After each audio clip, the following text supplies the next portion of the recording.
ও তোমার হে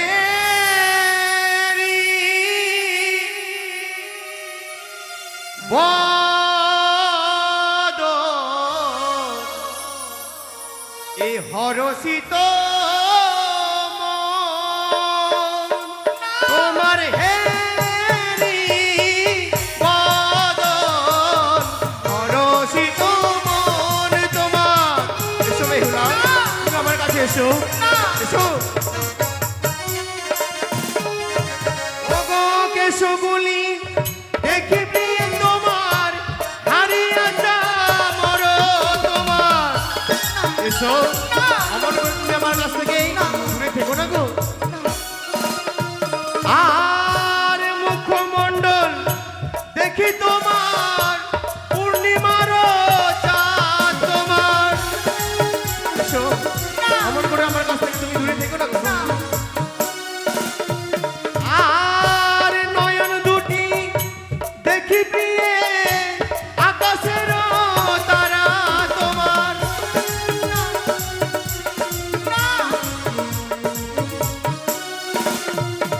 আবার দন্ত শাড়ি দেখি বেহুলা হিরে রোগাচনি তোমার।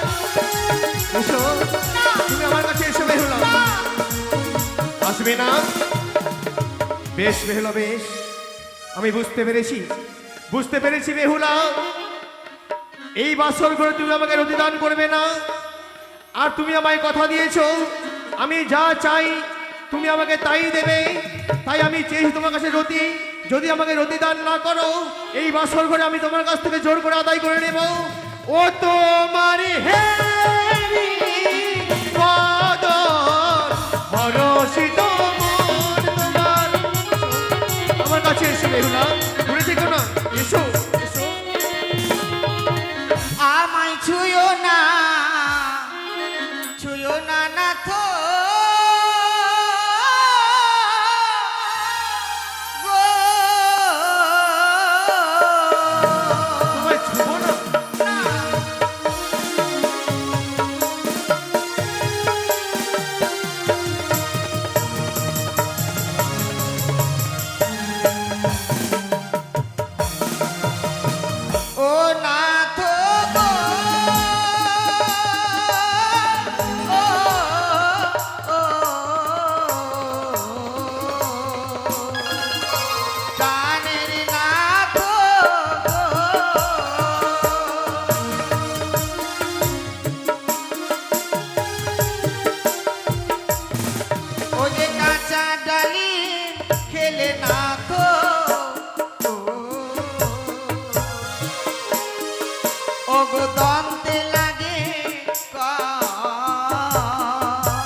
তোমার কাছে রতিদান চেয়েছি বলে তুমি আমাকে উদাহরণ দিয়ে বোঝাবে? হ্যাঁ স্বামী, আমি বুঝতে পেরেছি তোমার কথা ধ্রুব সত্য, তোমার কথা মিথ্যে নয়। কাঁচা ডালিমও খেলে যেন দন্তে লাগে কষ, আর পাকাইয়া ডালিমও খেলে মুখ ভরা রস। সত্যি তুমি কথাটা মিথ্যে বলনি। কিন্তু বেহুলা তুমি হয়তো ভুলে গেছো এমনও দ্রব্য রয়েছে যে দ্রব্য শুধু কাঁচাই খেতে হয়, পাকলে তাকে খাওয়া যায় না। কি দ্রব্য? কি জানো? ওগো কাঁচা শশা, কাঁচা নারী, ওগো আরো গুয়া পা,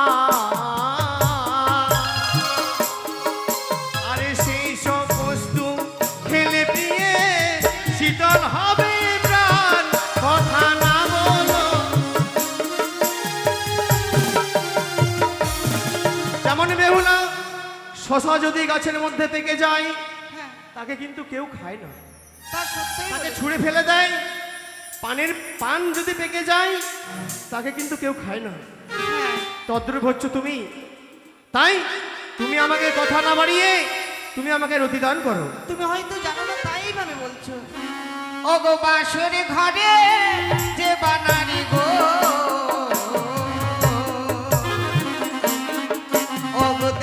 আলি ওগো শাস্ত্রে প্রমাণ আছে বিধবার লোক।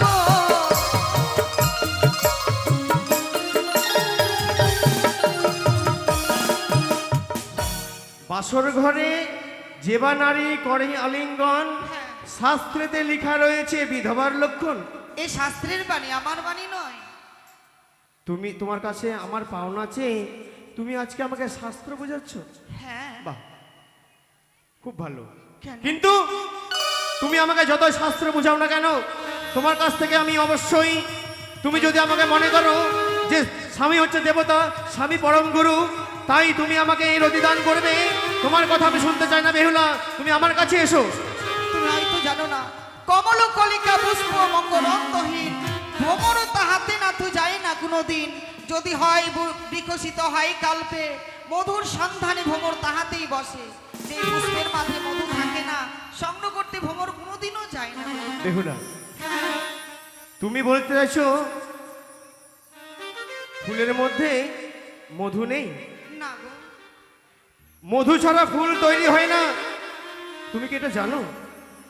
তা- তাই যে কোনো ফুলে অবশ্যই মধু রয়েছে। তুমি বলতে চাইছো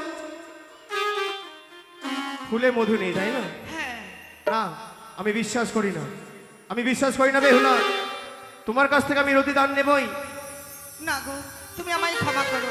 ওই যে পদ্মা রবি বাদে যেমন না তো গো প্রাণে লাগে। আমার প্রশ্নের উত্তর দিতে হবে। তোমার প্রশ্নের উত্তর দিতে হবে? হ্যাঁ। বারে, তোমার কাছে আমি পাওনা পাবো, তোমার কাছ থেকে পাওনা চাইতে গিয়ে তোমার প্রশ্নের উত্তর আমাকে দিতে হবে?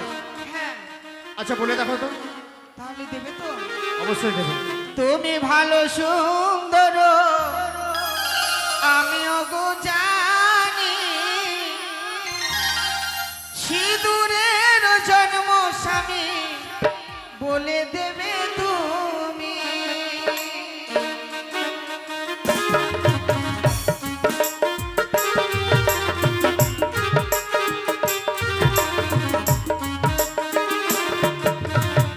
তুমি বড় সুন্দর আমিও গো জানি, সিঁদুরের জন্ম স্বামী বলে দেবে তুমি।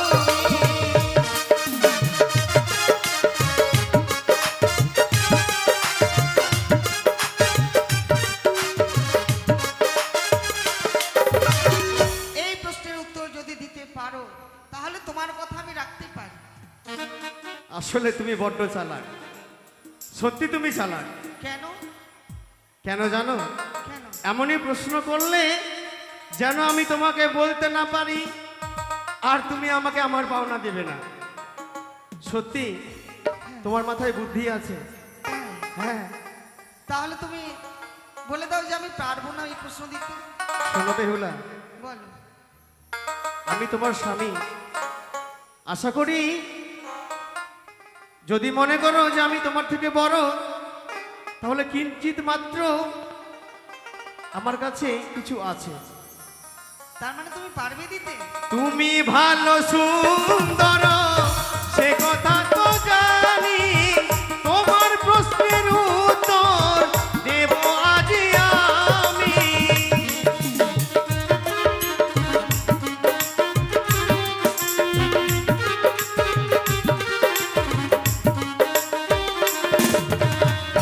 পারবো না। জানি তো। তাহলে বলো যে তোমার কথা আমি কিন্তু রাখতে পারবো না। পারবো না বললাম তো। আমি জানি তুমি পারবে না। পারবো না। না। শঙ্খ চূড়ার মুখ থেকে সিঁদুর জন্ম হলো, বসুমাতা গাভী রূপে পরিধান করিল।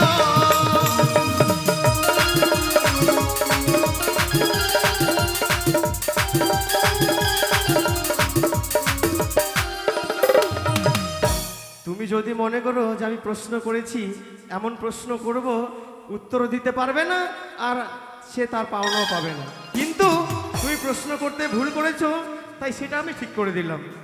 তুমি বড় সুন্দর সে কথা তো জানি, তোমার প্রশ্নের উত্তর দিলাম আজি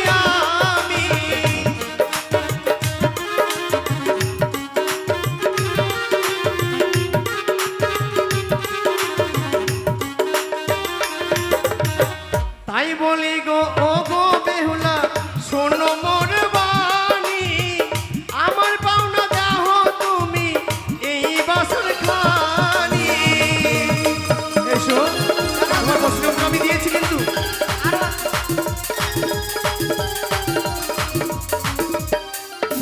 তোমার প্রশ্নের উত্তর দি। আরো আমার প্রশ্ন আছে। আরো প্রশ্ন রয়েছে? হ্যাঁ। এমন কি প্রশ্ন রয়েছে বলো? আকাশের চন্দ্র কবে এসেছিল, পৃথিবীতে ও প্রাণনা নৃত্য করেছিল।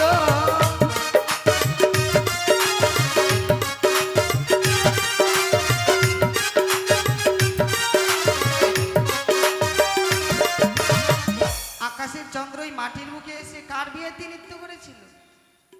আমি তো দেখিনি, আমার বিয়েতে মনে হয় করছিল। তোমার বিয়েতে সে আসেনি। কারণ আমি তোমার সঙ্গে বিয়েতে মাত্র ছিলাম, হয়তো কোনো সাইডে গিয়ে নিয়ে নেতেছি। না না এটা উত্তর নয়? না। ভালো। আচ্ছা, আমার বয়স কত? আমার বয়স বেশি নয়। চাঁদের বয়স কত? অনেক অনেক বেশি। তো আমি কি করে বলতে পারবো যে সে কখন এসে কার বিয়েতে নৃত্য করেছিল? তাহলে বলে দাও যে আমি প্রশ্নের উত্তর দিতে পারবো না। তার মানে তুমি আমাকে আমার পাওনাখানা দেবেই না, দেবেই না, দেবেই না, এই তো? আমি এই কথা বলিনি। এবার তোমাকে আরেকটা কথা দিতে হবে, যদি আমি এই প্রশ্নের উত্তর দিতে পারি তাহলে তুমি আমাকে দেবে। বেশ। অযোধ্যাতে রামচন্দ্রের বিয়ে যখন হলো, সেই সময় চন্দ্র এসে নৃত্য করেছিল।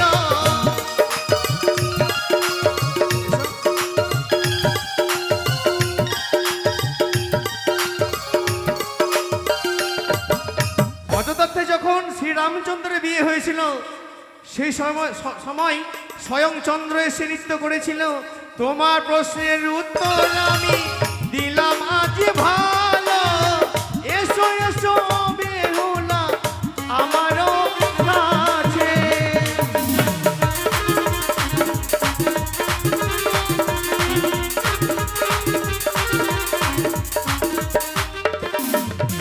তোমার প্রশ্নের উত্তর দিয়েছি কিন্তু। হ্যাঁ দিয়েছো, কিন্তু আজকের দিনে তবুও আমি তোমার এই কথা রাখতে পারবো না গো। কথা রাখতে পারবে না? না। তার মানে তোমার বুদ্ধি আমি বুঝতে পেরেছি। এই প্রশ্ন করতে করতে করতে প্রভাত করে দেবে, আর আমার পাওনা থেকেই যাবে আমার মনের মধ্যে। এই তো আমি জানি বেহুলা। কি? কি জানো? কি গো? আমি জানি তুমি আমাকে এই বাসর ঘরে কোনো মতেই তোমার রতি দান করতে পারবে না না। বা করবে না। কেন জানো? কেন? আমি তোমাকে পরীক্ষা করেছিলাম। শুনেছি তুমি নাকি সতী। তাই সতীকে পরীক্ষা করিবার জন্য একবার তোমায় পরীক্ষা করেছিলাম, মনে হয়তো নেই তোমার। যখন আমরা দুজনে মায়া নদী পার হয়ে যাই, মনে পড়ে বেহুলা? হ্যাঁ গো, আমার সেই নাবিক ছিলাম আমি। সেই নাবিক রূপে তোমার কাছে গেছিলাম। তোমার কাছে আমি ঠিক কানে শোনা চেয়েছিলাম, কিন্তু তখন আমি বলেছিলাম তোমার কাছে আমি কানে শোনা চাইনি, তোমার কাছে আমি চেয়েছি কাম শোনা। তাই সেই পরীক্ষায় তুমি আমার কাছে উত্তীর্ণ হয়েছো। আজ এই বাসর ঘরে তোমাকে আমি পরীক্ষা করে নিলাম, আজ এই বাসর ঘরে তুমি আমার কাছে উত্তীর্ণ হয়েছো বেহুলা। কিন্তু বলো, একটি কথা তোমায় বলবো। বলো না গো। এই বাসর ঘরে আর মাত্র 31 বাকি। হ্যাঁ। এই 31 মধ্যে তোমার সঙ্গে কথা বলতে বলতে আমি যেন বড্ড ক্ষুধার্ত। ক্ষুধার্ত? হ্যাঁ গো। তো আমি কি করবো?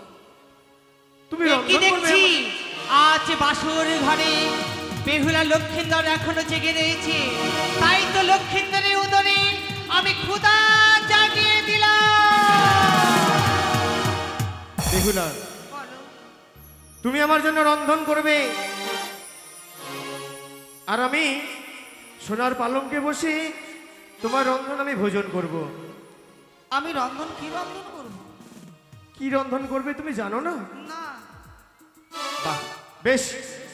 তুমি যখন জানোই না, বা এই বাসর ঘরে এমন কি রয়েছে তুমি দেখতে পাচ্ছ না, সত্যিই বলেছো। বেহুলা তোমার কাছে অনেক কিছু জিনিস রয়েছে, এই বাসর ঘরে অনেক কিছু জিনিস রয়েছে। যদি আমি তোমায় বলে দেই তাহলে তুমি রন্ধন করবে তো? নিশ্চয়ই করবো। বিয়ের রাত্রে ব্রাহ্মণ মশাই তোমার শাড়ির অঞ্চলে যে বেঁধে দিয়েছিল চাল, হ্যাঁ সেই চালকে নেবে। আর রয়েছে আমাদের এই বাসর ঘরে মা মঙ্গলচণ্ডীর ঘট, সেই ঘটের উপর রয়েছে একখানা ডাব। সেই ডাবকে, ওই ডাবের শ্বাসকে নিয়ে, আর রয়েছে এই বাসর ঘরে পঞ্চফল, সেই পঞ্চফল দিয়ে তুমি এক অন্ন পঞ্চম ব্যঞ্জন করিবে রন্ধন। কেমন? বেশ, তুমি বিশ্রাম করো, ঘুমিয়ে যেও না কেমন? আমি বিশ্রাম করছি, কিন্তু যেন বেশি বিলম্ব না হয়। না গো, তুমি বেশ, বিশ্রাম নাও। তুমি আমার জন্য রন্ধন করিয়ে নাও। কেমন? বেশ, স্বামী সেবাই হচ্ছে নারীদের ধর্ম, তার বিলম্ব নয়। এই মুহূর্তে আমি স্বামীর জন্য রন্ধন করে আমি স্বামীর নিকটে ছুটে যাব। রন্ধ করবো আমি গো অন্নপূর্ণার নামে, রন্ধন করবো আমি গো।